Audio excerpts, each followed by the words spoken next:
I think Disney's Star Wars is the perfect trilogy. Not in the absolute, objective, and artistic sense, of course, but in their unified approach to storytelling, and the unified effect it had on the Star Wars legacy. Because as much as people talk about the differences between the Star Wars sequels, I think all three movies are joined together by a singular issue. They're reactive. And if what binds these movies together as a trilogy is their reactive nature, what is their effect on the rest of the series? Well, to put it simply, complete and total destruction.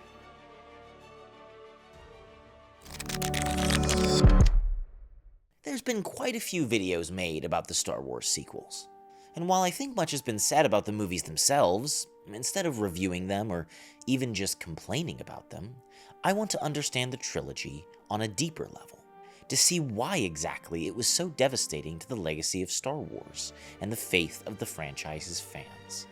The Star Wars sequels were a complete and universal narrative erosion, and because of this, the perfect counter to the movies that had come before. Starting with The Force Awakens.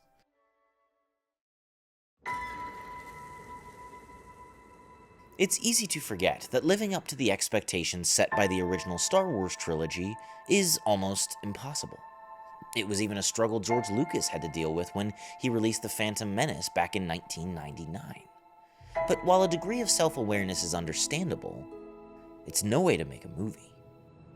And so, The Force Awakens, a film released only 3 years after Disney bought the property, was so afraid of failure, afraid of saying something that didn't resonate with the maximum number of fans, that they ended up not saying anything at all. Is there a big, giant, planet-sized weapon in Force Awakens?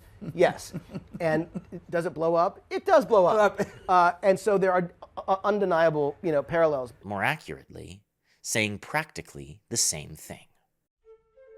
A New Hope is an exploration of the classic hero's journey. Our unknown protagonist is forced out on a great adventure, and though intimidated by the threat of the world, embraces his new identity and learns the value of courage, the Force, and his role in the war to come. And despite what people may say, Rey is very similar to Luke Skywalker, at least cosmetically. She too grew up on a desert planet, lost her parents, and meets a mentor from a forgotten era, goes on an adventure, watches him die, and then defeats the villain? Hold up, so it is different. Just in the worst possible ways. I think the reason so many people had an issue with Rey in the first film is that in her being similar to characters like Luke or Anakin, the creators would change elements to be sure of originality, instead of changing something fundamental to the character overall, which resulted in a flawless character, one polished clean by a committee-driven story. Look, I get it, starting a new trilogy, we want more Jedi just like Luke, but Luke earned it. Rey, despite having less training than he did, seems to achieve more than he did in the first film. This hyperdrive blows are going to be pieces of us in 3 different systems. What'd you do? I bypassed the compressor. And then, of course, there's the meta references. Trash compactor. The garbage will do!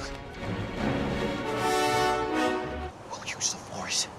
That's not how the Force works. While they immediately light up the eyes, cameos, spaceships, and objects from the earlier installations end up robbing this story of its own self-contained narrative.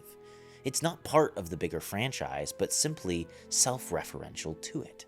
And this lack of coherency is further exacerbated by the rest of the story.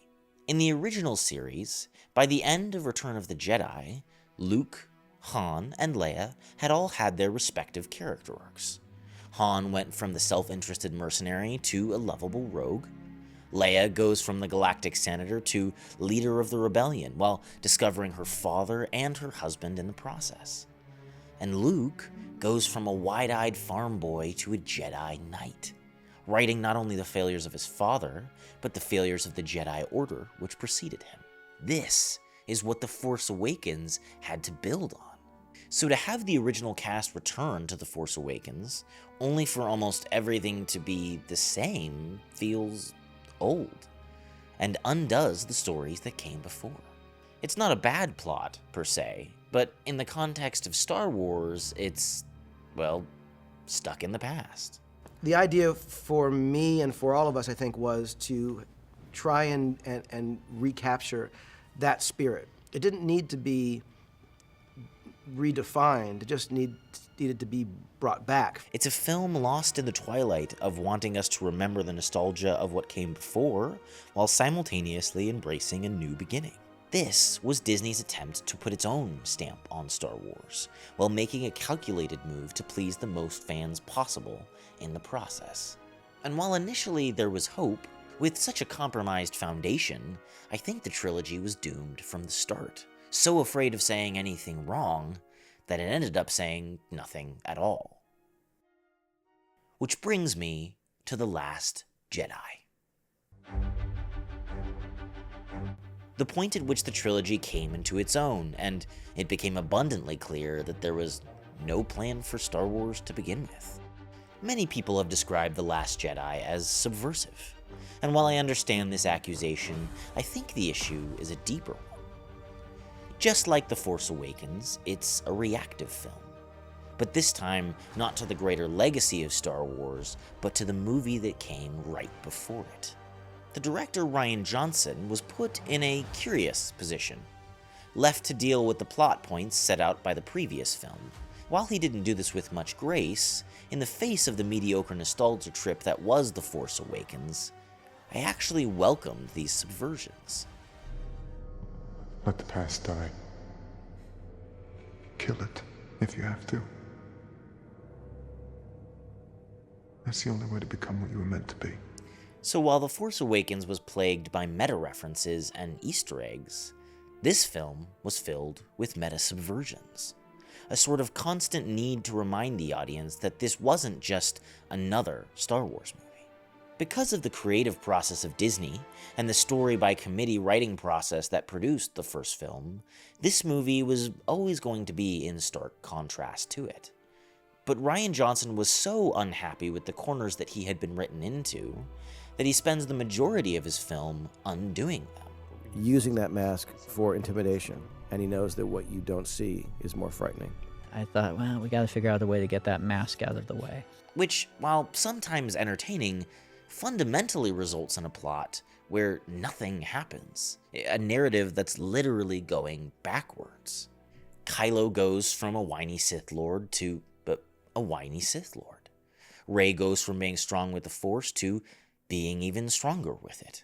And Luke goes from being absent to, well, still being reluctant, distant, and mostly absent. Take a look at this film's antagonist, Snoke. From the moment he appeared in The Force Awakens, I hated his character.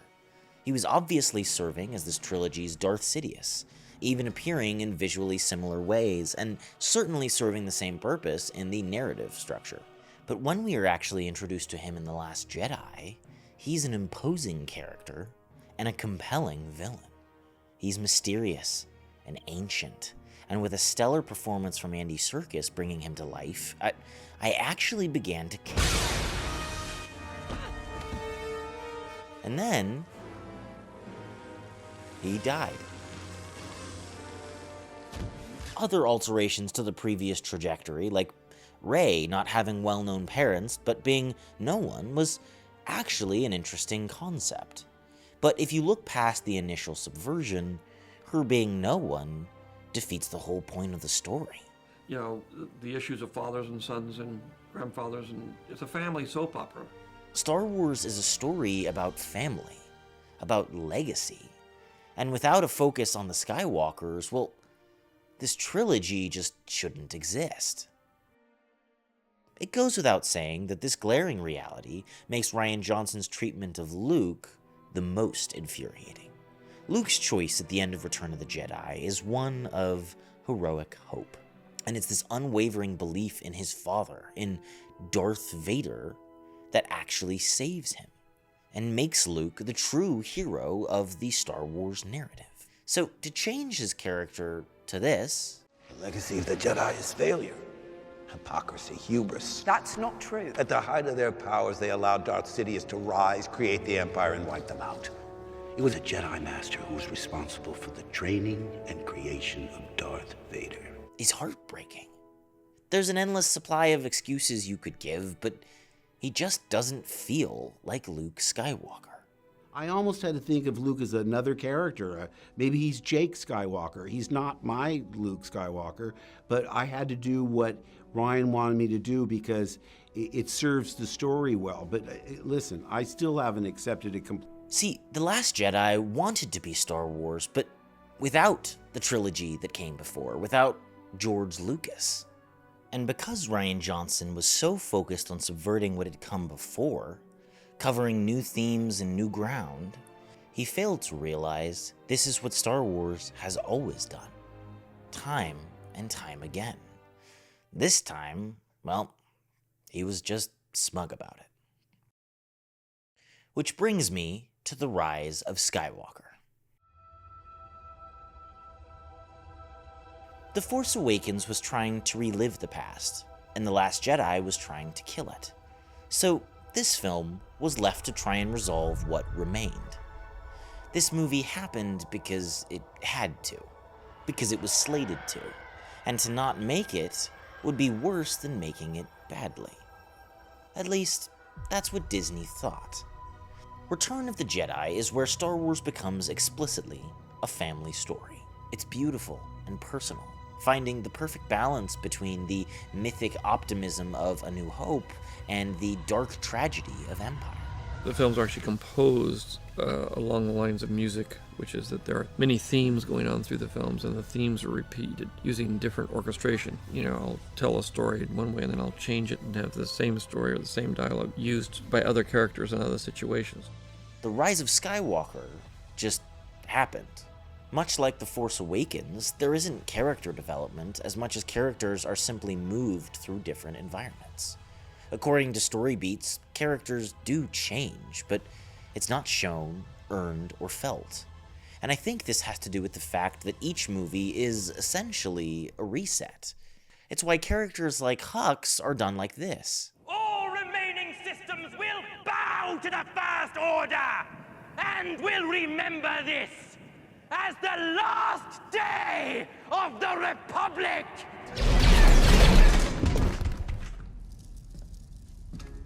I'm the spy.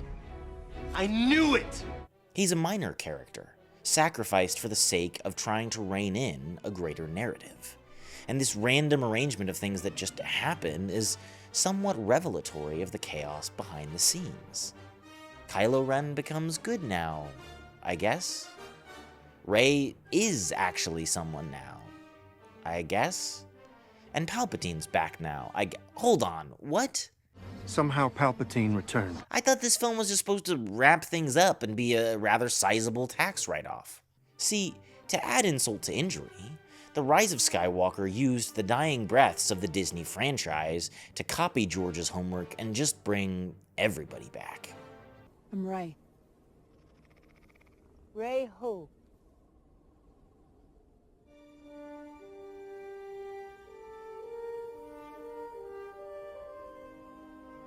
Rey Skywalker. Not because it made any sense, but because they hoped that by not just imitating, but actually resurrecting the beloved characters of the original 6 movies, fans would still care. And while this is a minor point, can we all also acknowledge that this ending is just a ripoff of Avengers Endgame? I mean, down to the line. I am all the Sith. And I...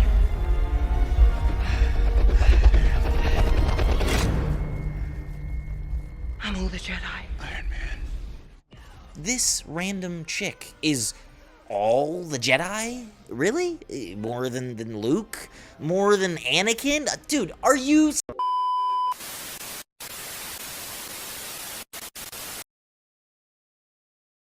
I never thought I would call George Lucas subtle, but in comparison to this, his films are Shakespearean. And you know what? Maybe that's the point. One of the very strange upsides to Disney's Star Wars trilogy is that we've all become more appreciative of what came before, of George's adherence to artistic vision over business. even if it wasn't always perfect. Disney's Star Wars trilogy is one of fear, not formed from creativity or innovation, but simply an empty shell of its former glory. And while I actually believe these creators thought they were making a good Star Wars movie, the real problem was the premise from which they began. And with each reaction, instead of getting closer to the original legacy, they got farther and farther away from it, creating the perfect narrative undoing in the process. But as always, these are just my thoughts and opinions. I'd love to know what you guys think in the comments down below. If you'd like more content like this, please like, subscribe, and sign up to the email list linked down below. And as always, keep reading, keep writing, and I will see you all in the next video.